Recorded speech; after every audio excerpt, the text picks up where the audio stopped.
Assalamualaikum dan salam sejahtera. Nama saya Muhammad Haizulizan bin Amran, C17A0128. Dalam video saya kali ini, saya akan membentangkan tentang projek penyelidikan 1 CFT3124. Dalam projek penyelidikan 1 ini terdapat 3 bab, iaitu pengenalan, sorotan literatur dan metodologi kajian. Jadi saya akan menghuraikan ketiga-tiga bab ini dalam video pembentangan saya kali ini.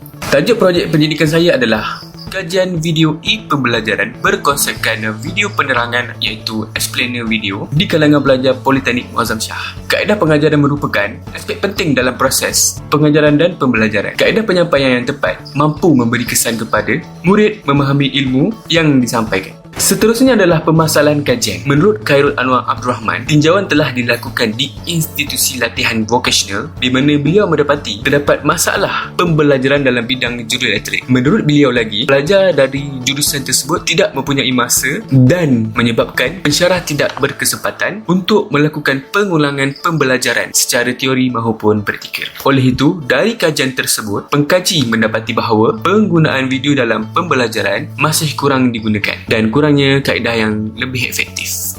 Seterusnya adalah objektif kajian. Terdapat 3 objektif utama dalam kajian ini. Antaranya adalah mengkaji unsur-unsur dan teknik pembangunan video penerangan. Selain itu adalah membangunkan video pembelajaran menggunakan elemen grafik animasi. Seterusnya adalah mengkaji keberkesanan video penerangan dalam kalangan pelajar. Seterusnya adalah had kajian. Kajian ini diletakkan had kepada pelajar yang terdiri daripada tahun 1 pengajian diploma yang mengambil khusus dalam subjek pelancongan Malaysia. Seterusnya adalah batasan kajian. Kajian ini terbatas sebagai cadangan untuk meningkatkan lagi dalam pembelajaran melalui e-pembelajaran yang digunakan di Politeknik Muazzam Shah. Sekiranya kajian ini berjaya, maka penyampaian video ini akan diubah supaya menjadi lebih menarik selain menerapkan pelbagai elemen multimedia supaya para pelajar mendapat manfaat yang baik dari penghasilan idea kreatif tersebut.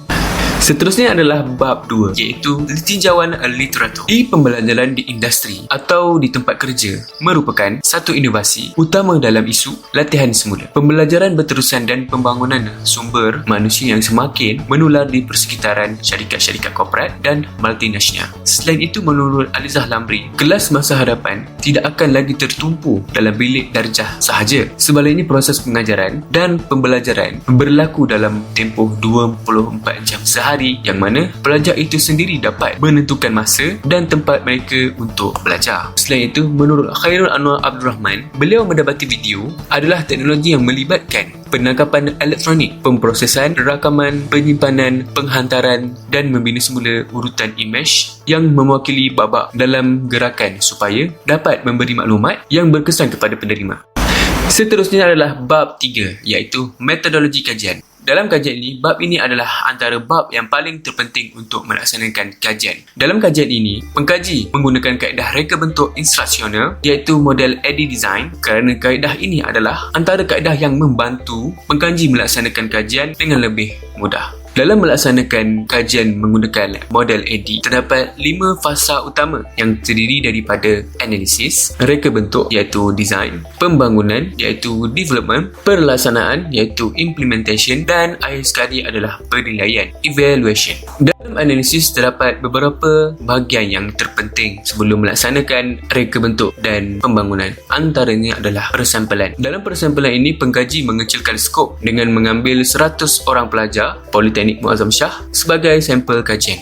Selain itu adalah pemilihan lokasi. Pengkaji memilih lokasi di Politeknik Muazzam Shah Pahang. Seterusnya adalah pemerhatian dan tinjauan. Pemerhatian dan tinjauan dilakukan kepada pelajar tahun pertama yang mengambil subjek pelancongan Malaysia. Seterusnya adalah menggunakan kaedah temu bual. Dalam kaedah temu bual ini, pengkaji mensasarkan kepada 2 golongan, iaitu golongan pendidik dan golongan berintegriti. Pengkaji menggunakan kaedah soal sidik. Dalam soal sidik ini, pengkaji menggunakan pautan Google Form dan responden dipilih secara rawak. Seterusnya adalah reka bentuk iaitu design. Dalam kaedah ini model ini, reka bentuk adalah antara fasa utama sebelum melakukan pembangunan sesuatu produk. Fasa ini memberi gambaran awal mengenai skrip, papan cerita dan reka bentuk. Karakter mengenai video penerangan yang akan dibangunkan oleh pengkaji. Pertama sekali, pengkaji akan melakarkan skrip dan seterusnya adalah papan cerita. Papan cerita adalah elemen utama dalam reka bentuk sebelum pembangunan video dilakukan. Dalam reka bentuk ini juga, pemilihan karakter-karakter yang sesuai dipilih supaya penyampaian menjadikan lebih kreatif dan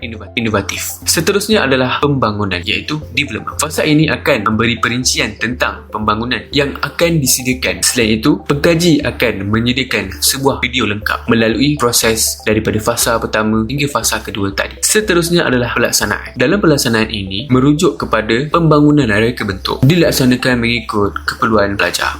Seterusnya adalah penilaian. Penilaian ini adalah fasa terakhir bagi menggunakan kaedah Eddy model. Penilaian adalah satu tahap di mana bahan yang telah disediakan diproses untuk mengukur mendapatkan maklum balas penggunaan video terhadap keseluruhan pembelajaran. Ia meliputi keempat-empat tahap model Eddy, iaitu analisis, reka bentuk, pembangunan dan pelaksanaan. Ketiga-tiga bab ini akan dibincangkan di dalam bab 4 dan bab 5 dalam subjek projek pendidikan 2. Jadi kesimpulannya, 5 fasa ini dilihat sangat relevan dalam mereka bentuk pembangunan video kerana memudahkan proses reka bentuk di mana setiap fasa mempunyai kaedah yang sistematik. Secara tidak langsung, pengkaji dapat mencapai persoalan dan objektif utama kajian yang dilakukan sekaligus memberi impak kepada pengkaji-pengkaji yang akan datang. Sekian saja daripada saya. Wabillahi taufiq wal hidayah. Assalamualaikum dan salam sejahtera.